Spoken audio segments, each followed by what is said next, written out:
नमस्कार दोस्तों, मेरा नाम है अभिषेक। अपर प्राइमरी स्कूल के यूट्यूब चैनल में आप सभी का बहुत-बहुत स्वागत है।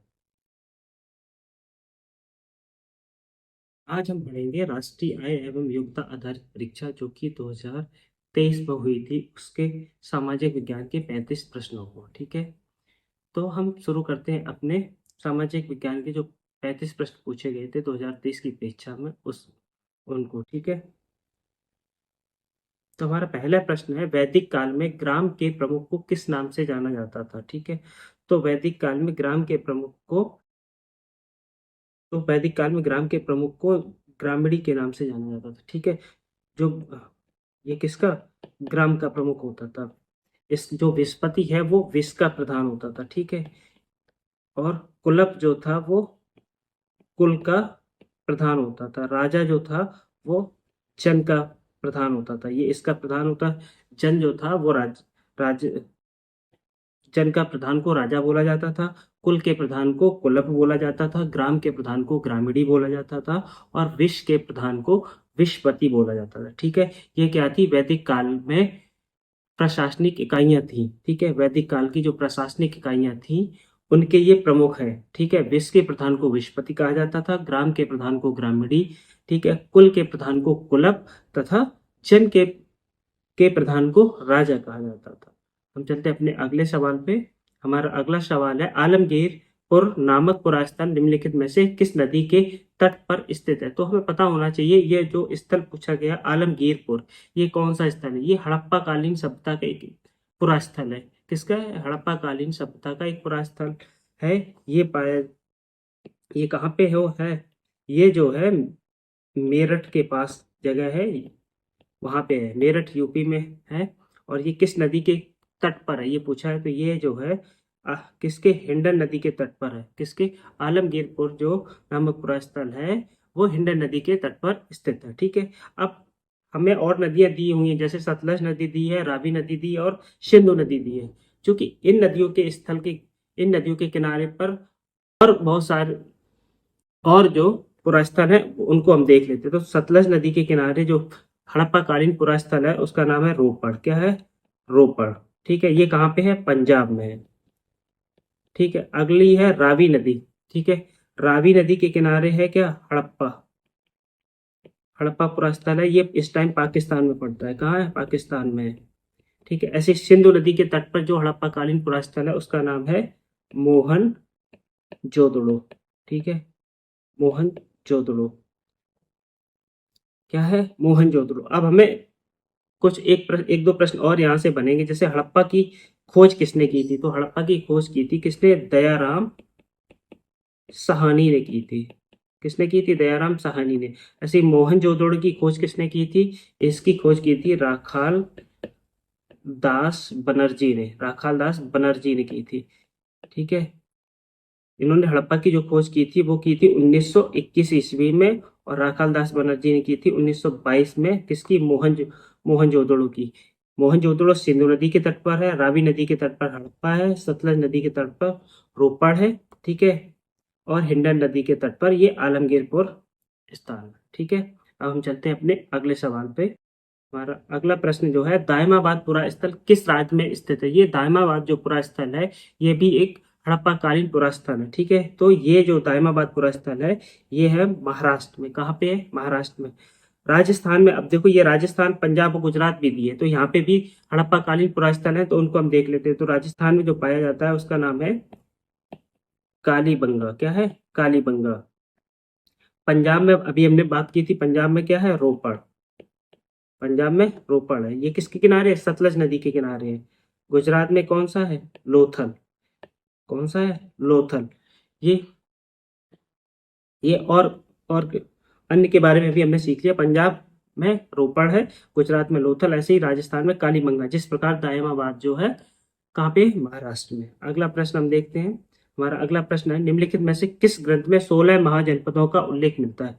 किस में मिलता है? हमें अंगुत्तर निकाय में मिलता है। ये बौद्ध जो है, बौद्ध ग्रंथ वगैरह है, इसमें हमें मिलता है अग्निउत्तर निकाय में 16 महाजनपदों की जानकारी मिलती है हमें।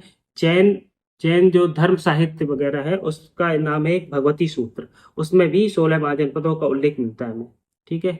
भगवती सूत्र में 16 महाजनपदों का उल्लेख मिलता है और अंग्युत्तर निकाय में हमें 16 महाजनपदों का उल्लेख मिलता है। अगले प्रश्न पे चलते हैं।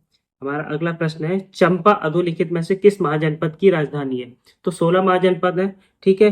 जो चंपा जो राजधानी पूछी गई है किस महाजनपद की थी, तो वो अंग की राजधानी थी, ठीक है। अंग की राजधानी कहाँ है? चंपा, ठीक है। अगला प्रश्न है हमारा, अशोक का पिता कौन था? ठीक है। तो अशोक का पिता जो था वो कौन था? बिंदुसार था, ठीक है। अब बिंदुसार, ठीक है, ये किसका? अशोक का पिता था। अशोक का पिता कौन था? बिंदुसार। लेकिन बिंदुसार का पिता भी यहाँ पे लिखा हुआ है, कौन है? चंद्रगुप्त मौर्य था। ये पता होना चाहिए हमें, बिंदुसार का पिता कौन था? चंद्रगुप्त मौर्य। इसी ने मौर्य साम्राज्य की स्थापना की थी। किसकी? मौर्य मौर्य साम्राज्य की स्थापना की थी इसने, चंद्रगुप्त मौर्य ने। किसकी सहायता से? चाणक्य की सहायता से, ठीक है। चलो अब हम चलते हैं अपने अगले प्रश्न पे। हमारा अगला प्रश्न है, प्रसिद्ध पुस्तक इंडिका का लेखक कौन है? ठीक है। तो जो प्रसिद्ध पुस्तक इंडिका है, इसका लेखक है कौन सा? मेगास्थनीज है। कौन है मेगास्थनीज? ये सेल्यूकस निकेटर का राजदूत था, मेगास्थनीज। किसका? सेल्यूकस निकेटर का राजदूत था, जो कि आया था किसके दरबार में? चंद्रगुप्त मौर्य के दरबार में आया था। अभी हमने पिछला प्रश्न जो देखा था, ठीक है। अब चाणक्य ने, हमें पता है चाणक्य ने भी एक किताब लिखी हुई है जिसका नाम है अर्थशास्त्र। क्या है? अर्थशास्त्र, ठीक है। इंडिका पुस्तक किसने लिखी है? मैगस्थनीज ने लिखी है। लेकिन चाणक्य ने भी एक पुस्तक लिखी है जिसका नाम है अर्थशास्त्र, ठीक है। कल्हड़ ने भी एक पुस्तक लिखी हुई है, उसका नाम है राज तरंगिणी, ठीक है, राज तरंगिणी। पतंजलि ने क्या लिखा है? योग।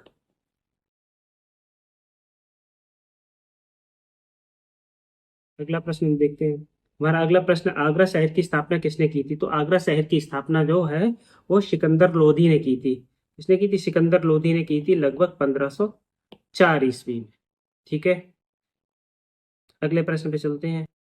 हमारा अगला प्रश्न है, हल्दी घाटी का युद्ध किसके बीच में हुआ? तो हल्दी घाटी का युद्ध जो हुआ था वो अकबर एवं महाराणा प्रताप के बीच में 1576 में हुआ था। कब हुआ था? 1576 में हुआ था। अकबर एवं महाराणा प्रताप के बीच में हल्दी घाटी का युद्ध अकबर और महाराणा प्रताप के बीच में हुआ था 1576 में, ठीक है। अगले प्रश्न पे चलते हैं। मुर्शिदाबाद से मुंगेर अपनी राजधानी स्थानांतरित करने वाला बंगाल का नवाब कौन था? तो वो नवाब जो था वो कौन था? मीर कासिम था। मीर कासिम ने अपनी राजधानी मुर्शिदाबाद से मुंगेर स्थानांतरित की थी, ठीक है। अगले प्रश्न को देखते हैं। अगला प्रश्न है, असहयोग आंदोलन अधोलिखित किस वर्ष आरंभ हुआ था? तो असहयोग आंदोलन जो था वो 1920 में, यानी अगस्त अगस्त 1920 में किसने? गांधी जी ने असहयोग आंदोलन की शुरुआत की थी, ठीक है। जो कि समाप्त हो गया था, जो चौरी चौरा हत्याकांड हुआ था, चौरी चौरा कांड हुआ था गोरखपुर में, उस उसके कारण इसको क्या कर दिया गया था? स्थगित कर दिया गया था, ठीक है। अगले प्रश्न देखते हैं। हमारा अगला प्रश्न है, प्रथम गोलमेज सम्मेलन कब हुआ था? तो प्रथम गोलमेज सम्मेलन जो था वो 1930 में हुआ था। कब? 1930 में नवंबर में हुआ था। नवंबर 1930 में पहला गोलमेज सम्मेलन हुआ था ब्रिटेन में, ठीक है।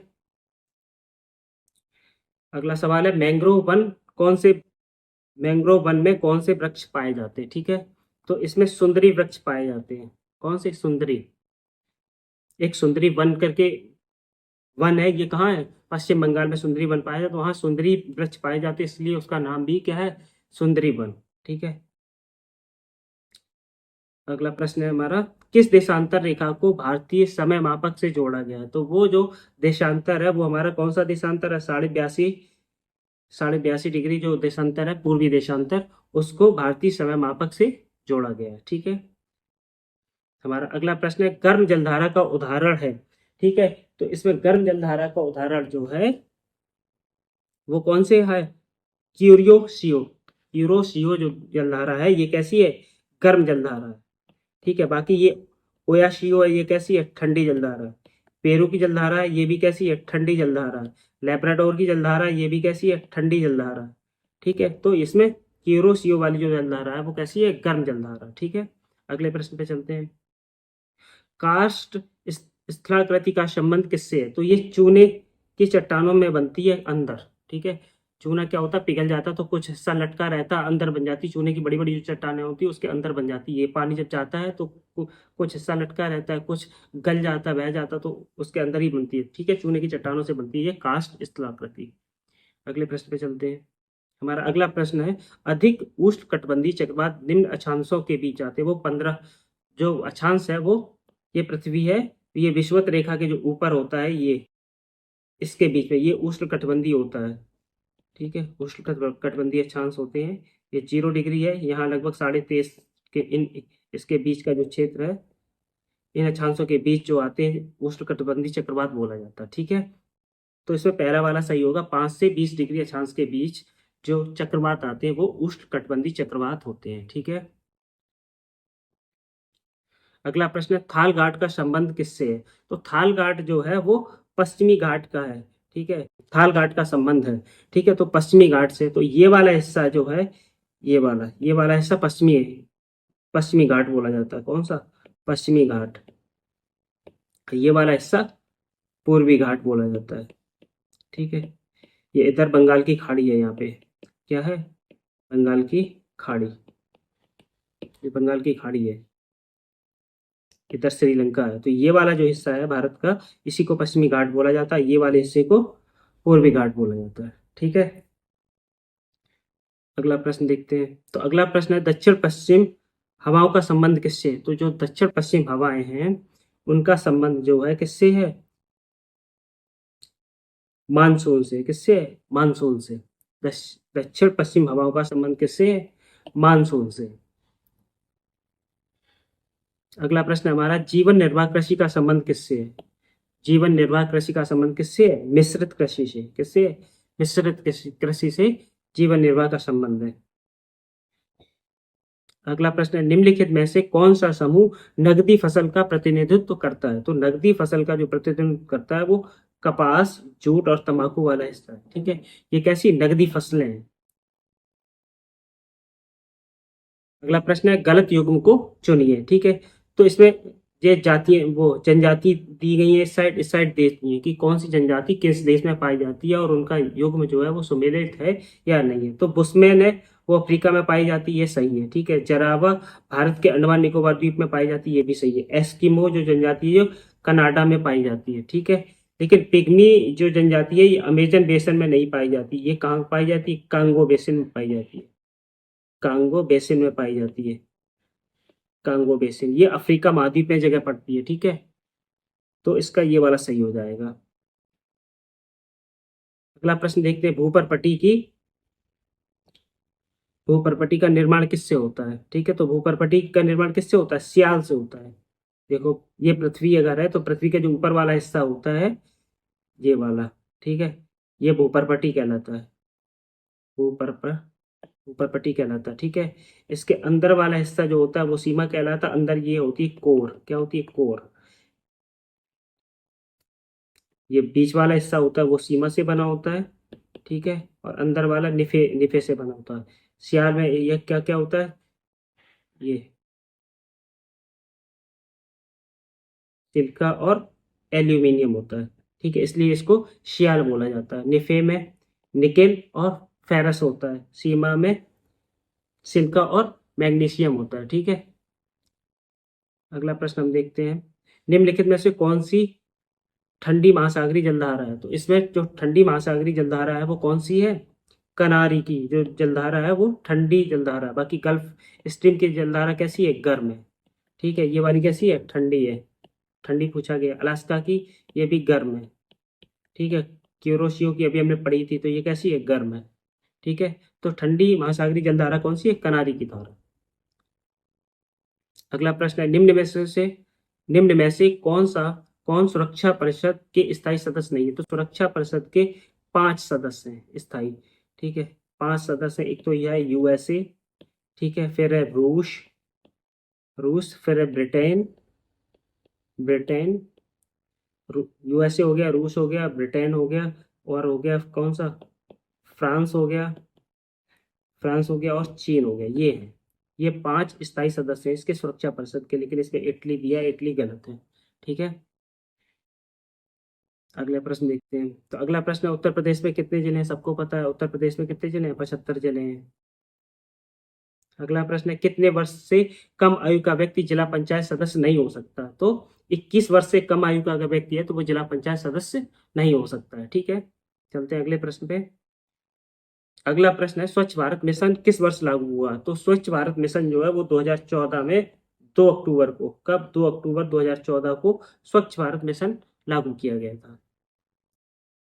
अगला प्रश्न है, निर्वाचन आयोग की स्थापना कब की गई थी? तो निर्वाचन आयोग की स्थापना जो है 25 जनवरी 1950 को की गई थी। ठीक है, तो जो निर्वाचन आयोग है वो संविधान के अनुच्छेद 324 के अंतर्गत आता है। ठीक है,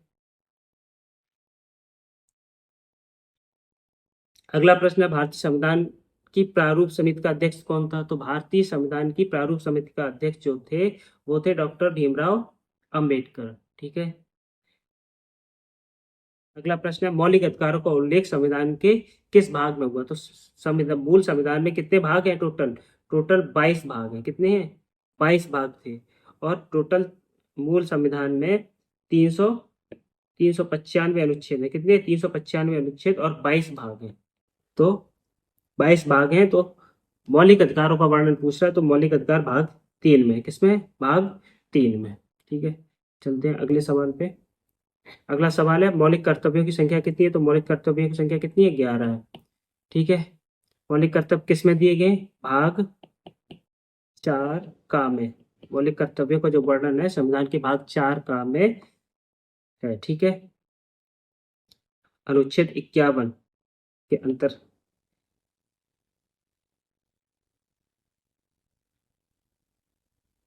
भाग 4 का अनुच्छेद 51 का में। ठीक है, 11 मौलिक कर्तव्य दिए गए हैं। अगला सवाल है, अनुच्छेद 52 का संबंध है। तो अनुच्छेद 52 का संबंध किससे है? राष्ट्रपति से। ठीक है, अगला प्रश्न है, संविधान के किस अनुच्छेद में शिक्षा के अधिकार का वर्णन किया गया है? तो वो अनुच्छेद है 21 का। ठीक है, अगला प्रश्न, राज्य के नीति निर्देशक तत्व में क्या शामिल है जो मूल अधिकार में नहीं है? तो ये कुटीर उद्योग जो है ये राज्य के नीति निर्देशक तत्वों में शामिल है। बल्कि ये जो है अस्पष्टता का उन्मूलन, आर्टिकल 17, ये मूल अधिकार है हमारा, ये भी मूल अधिकार है। और धर्म की स्वतंत्रता, ये 25 से 28। ठीक है, ये भी क्या है? मूल अधिकार है। अगला प्रश्न खत्म हो गया है स्लाइड। सभी का बहुत बहुत धन्यवाद। मिलते हैं अगले वीडियो में।